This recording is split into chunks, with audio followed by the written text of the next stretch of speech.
ഇന്ന് നമുക്ക് ഒരു പുതിയ പ്രോബ്ലം ചെയ്യാം. ഒരു പെട്ടിയിൽ കുറച്ച് നീല പന്തുകളും പച്ച പന്തുകളുമുണ്ട്. അതിലേക്ക് 7 ചുവന്ന പന്തുകൾ കൂടി ഇട്ടപ്പോൾ ഒരു ചുവന്ന പന്ത് കിട്ടാനുള്ള സാധ്യത 7/24 ആണ്. ഒരു നീല പന്ത് കിട്ടാനുള്ള സാധ്യത 1/3 ആണ്. അങ്ങനെയാണെങ്കിൽ 3 ക്വസ്റ്റ്യൻ ആണുള്ളത്. അപ്പം കണ്ടീഷൻ എന്തൊക്കെയാണ് പറഞ്ഞിരിക്കുന്നത്? ഒരു പെട്ടിയിൽ കുറച്ച് നീല പന്തുകളും പച്ച പന്തുകളും ഉണ്ട്. A box contain some green and blue balls. ഒരു ബോക്സിൽ കുറച്ച് നീലപ്പന്തുകളും കുറച്ച് പച്ച പന്തുകളും ഉണ്ട്. പന്തുകളുടെ എണ്ണം പറഞ്ഞിട്ടില്ല. പിന്നെ 7 ചുവന്ന പന്തുകൾ കൂടി ഇട്ടു. അപ്പം അതിനകത്തേക്ക് ഓൾറെഡി നീലപ്പന്തും പച്ചപ്പന്തും ഉണ്ട്, അത് എത്രയെന്ന് അറിയില്ല. അതിനകത്തേക്ക് പക്ഷേ 7 ചുവന്ന പന്തിട്ടു. ചുവന്ന പന്തുകളുടെ എണ്ണം പറഞ്ഞിട്ടുണ്ട്, 7 എണ്ണം ഉണ്ട്. അതിൽ നിന്നും ആ ചുവന്ന പന്തിട്ടപ്പോൾ അത് കിട്ടാനുള്ള സാധ്യത 7/24 ആണ്. അവിടെ പ്രോബബിലിറ്റി തന്നിട്ടുണ്ട്.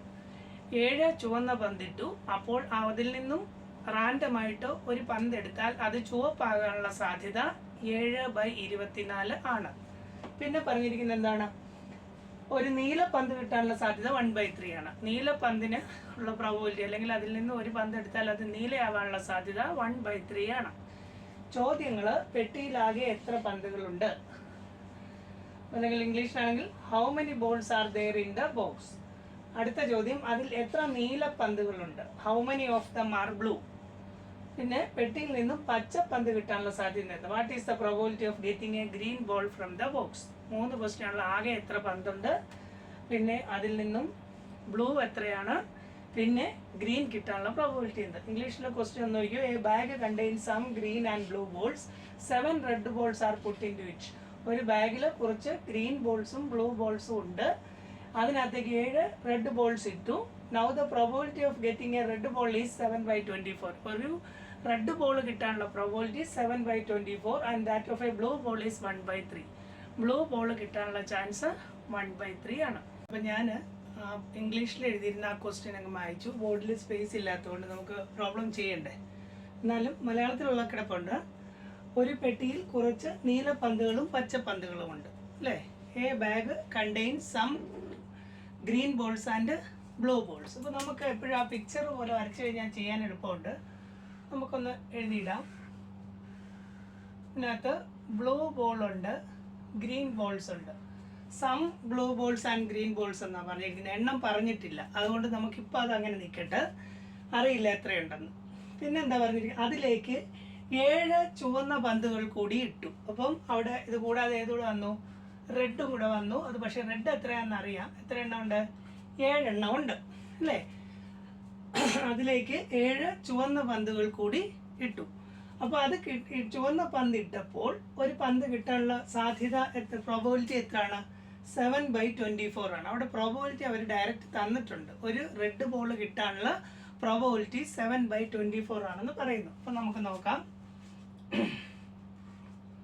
പ്രോബബിലിറ്റി ഓഫ് ഗെറ്റിംഗ് റെഡ് എത്ര പറഞ്ഞിരിക്കുന്നത്? 7/24, അല്ലേ? ഇതിനകത്ത് നമുക്ക് മനസ്സിലാവും 7/24. ഇതിൻ്റെ ഒരു വാക്യം എന്തായിരുന്നു? Favourable outcomes by total outcomes എന്നാണ്, അല്ലേ? അനുകൂല ഫലങ്ങളുടെ എണ്ണം ബൈ ആകെ ഫലങ്ങളുടെ എണ്ണം. അപ്പം favourable outcomes by total outcomes. ഇതിൻ്റെ അർത്ഥം എന്താണ്? ഇവിടെ ഫേവറബിൾ ഔട്ട്കം 7, കറക്റ്റ് അല്ലേ? 7 റെഡ് ബോൾ ഉണ്ട്. റെഡ് ബോൾ 7 എണ്ണമാണ്, അത് 7 എന്ന് തന്നെ എഴുതിയിരിക്കുന്നു. Total outcomes 24. അപ്പോൾ ഇതിൽ നിന്ന് മനസ്സിലാക്കാം, ഇത് സിംപ്ലിഫൈ ചെയ്തിട്ടില്ല, അല്ലെങ്കിൽ ഇതിനെ കട്ട് ചെയ്ത് എഴുതിയിട്ടില്ല. ഇത് നേരെ തന്നെ എഴുതിയിരിക്കുകയാണ് 7/24 എന്നുള്ളത്. കാരണം റെഡ് ബോളിൻ്റെ എണ്ണം എത്രയാണ്? 7 ആണ്. അത് തന്നെയാണ് ഇവിടെ എഴുതിയിരിക്കുന്നത്, അല്ലേ? അതിൻ്റെ ടോട്ടൽ ഔട്ട്കംസ്. അതിൻ്റെ അർത്ഥം ആകെ 24 ബോളുകൾ ഉണ്ടെന്നാണ്. അത് നമുക്കറിയാം. 24 എണ്ണമാണ് ആകെ ഉള്ളത്. അത് ആ പ്രോബബിലിറ്റിയിൽ നമുക്ക് കിട്ടി. ടോട്ടൽ ഔട്ട്കംസ് എന്നുള്ളടത്ത് തന്നിട്ടുണ്ട്. എത്രയാണ്? 24 ആണ്. അപ്പം ഇതിനകത്തുനിന്ന് ഒരു പോയിന്റ് കൂടെ കിട്ടി.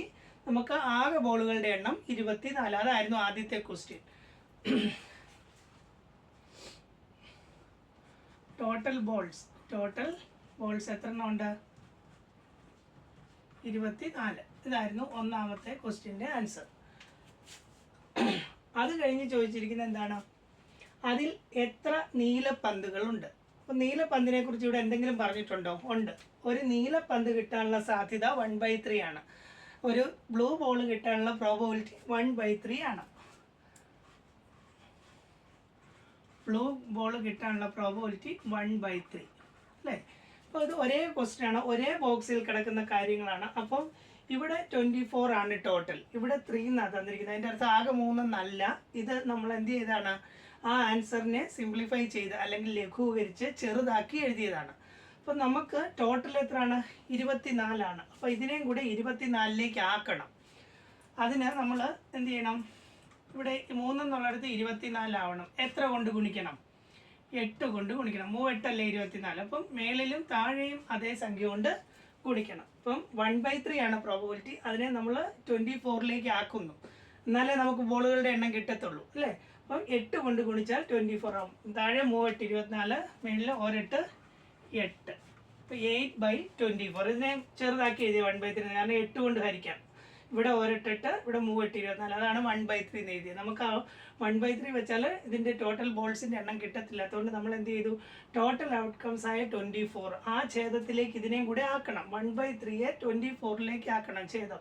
അപ്പം ഛേദവും അംശവും ഒരുപോലെ ഗുണിക്കണം അല്ലേ? അപ്പോൾ 23നെ 24 ആക്കാൻ 8 കൊണ്ട് ഗുണിച്ചു. 3 8 24, 1 8 8. അപ്പം പ്രോബബിലിറ്റി ഓഫ് ബ്ലൂ ബോൾ 8/24. അതിൻ്റെ അർത്ഥം എന്താണ്? ഇത് ഫേവറബിൾ ഔട്ട്കംസ് ആണ്, ഇത് ടോട്ടൽ ഔട്ട്കംസ് ആണ്. Total ball 24, favourable outcome 8. അതിൻ്റെ അർത്ഥം ബ്ലൂ ബോൾ കിട്ടാനുള്ള ഫേവറബിൾ ഔട്ട്കംസ് എന്നുള്ളത് 8 വന്നിരിക്കുന്നത്. അതിൻ്റെ അർത്ഥം ബ്ലൂ ബോളുകളുടെ എണ്ണം 8. അപ്പം ബ്ലൂ ബോൾ 8 ആണെന്ന് മനസ്സിലായി. ഇനിയും നമുക്ക് ഗ്രീൻ ബോൾസ് ഇതിൽ നിന്ന് കാണത്തില്ലേ? ആകെ 24 ബോളുണ്ട്. അതിൽ ബ്ലൂ 8 ഉണ്ട്, റെഡ് 7 ഉണ്ട്. ബാക്കി എത്രയുണ്ട്? ബാലൻസ് എത്രയുണ്ട്? അതായിരിക്കും ഗ്രീന് അല്ലേ? അപ്പം ഗ്രീൻ കിട്ടാൻ എന്ത് ചെയ്താൽ മതി? 24ൽ നിന്ന് ഇത് രണ്ടും കുറയ്ക്കണം. 24 - 8 വഴും 15 പോയിട്ട് 9 എന്ന് കിട്ടും. അപ്പം ഗ്രീൻ ബോളുകളുടെ എണ്ണം 9 ആണ്. 9 ഗ്രീൻ ബോൾസ് ഉണ്ട്. അപ്പോൾ 3 ബോളുകളുടെ എണ്ണം നമ്മൾ കിട്ടി. ഇനിയും ക്വസ്റ്റ്യൻ എന്താണ്? പെട്ടിയിൽ നിന്ന് പച്ച പന്ത് കിട്ടാനുള്ള സാധ്യത, ഗ്രീൻ ബോളിനുള്ള പ്രോബബിലിറ്റിയാണ് ചോദിച്ചിരിക്കുന്നത്. അപ്പോൾ നമുക്ക് ചെയ്യാമല്ലോ. ഗ്രീൻ ബോൾ കിട്ടാനുള്ള probability of being A green ball. ആകെ ഗ്രീൻ ബോൾ എത്രയുണ്ട്? 9 ഉണ്ട്. ഫേവറബിൾ ഔട്ട്കം എന്നുള്ളത് 9 എഴുതും. ടോട്ടൽ ഔട്ട്കംസ് എത്രയാണ്? 24 24. ഇതിനെ വേണമെങ്കിൽ നമുക്ക് 3 കൊണ്ട് ഹരിക്കാം. ഇനി ഇങ്ങനെ ഇട്ടാലും തെറ്റൊന്നുമില്ല, മാർക്കൊന്നും കുറയത്തില്ല, ഫുൾ മാർക്ക് കിട്ടും. എങ്കിലും കുട്ടി കുറച്ച് ബ്രില്യൻ്റ് ആണെന്ന് മനസ്സിലാവും. കുറച്ചുകൂടി ഇതിനെ സിംപ്ലിഫൈ ചെയ്ത് കറക്റ്റായിട്ട് എഴുതിയാൽ നമുക്ക് 3 കൊണ്ട് ഹരിക്കാം അല്ലേ? അപ്പം 3 9, 3 കൊണ്ട് ഹരിച്ചു. ഇവിടെ 3 എന്ന് വരും. 24നെ 3 കൊണ്ട് ഹരിച്ചാൽ 8, 3/8 എന്ന് വരും. ഇത്രേ ഉള്ളൂ. അപ്പോൾ 3 ക്വസ്റ്റ്യൻ്റെ ആൻസർ കിട്ടി. ടോട്ടൽ ബോൾസ് നമുക്ക് ഈ പ്രോബബിലിറ്റിയിൽ നിന്ന് നമ്മൾ കണ്ടുപിടിച്ചു. 7/24 തന്നിട്ടുണ്ട്. അവിടുന്ന് 24 ആണ് ടോട്ടൽ ബോൾസ്. റെഡ് ബോൾ അവർ ക്വസ്റ്റ്യൻ തന്നിട്ടുണ്ട്. ബ്ലൂ ബോൾ 1/3 ആയിരുന്നു. 1/3യെ നമ്മൾ 24ലേക്ക് ആക്കി. അപ്പം എന്ത് ചെയ്തു? 8 കൊണ്ട് ഗുണിച്ചു. 3യെ 8 കൊണ്ട് ഗുണിച്ചപ്പോൾ 24. മേളിൽ 1നെ 8 കൊണ്ട് ഗുണിച്ചു 8. അപ്പം ബ്ലൂ ബോളിൻ്റെ എണ്ണം കിട്ടി 8. അതിവിടെ എഴുതി. പിന്നെ ഗ്രീൻ ആണുള്ളത്. ആകെ 24 ആണ്. ഗ്രീൻ കാണാൻ 24ൽ നിന്ന് 7ഉം 8ഉം കുറയ്ക്കണം. 8 7 15 കുറച്ചിട്ട് 9 എന്ന് കിട്ടി. ഗ്രീൻ അപ്പോൾ 9 ആണ്. ഗ്രീൻ കിട്ടാനുള്ള probability favourable outcome by total outcomes. Favourable outcomes എന്നുള്ളത് ഗ്രീൻ ആകെ 9 എണ്ണം ഉണ്ട്. 9/24 3 കൊണ്ട് ഹരിച്ചെഴുതി 3/8.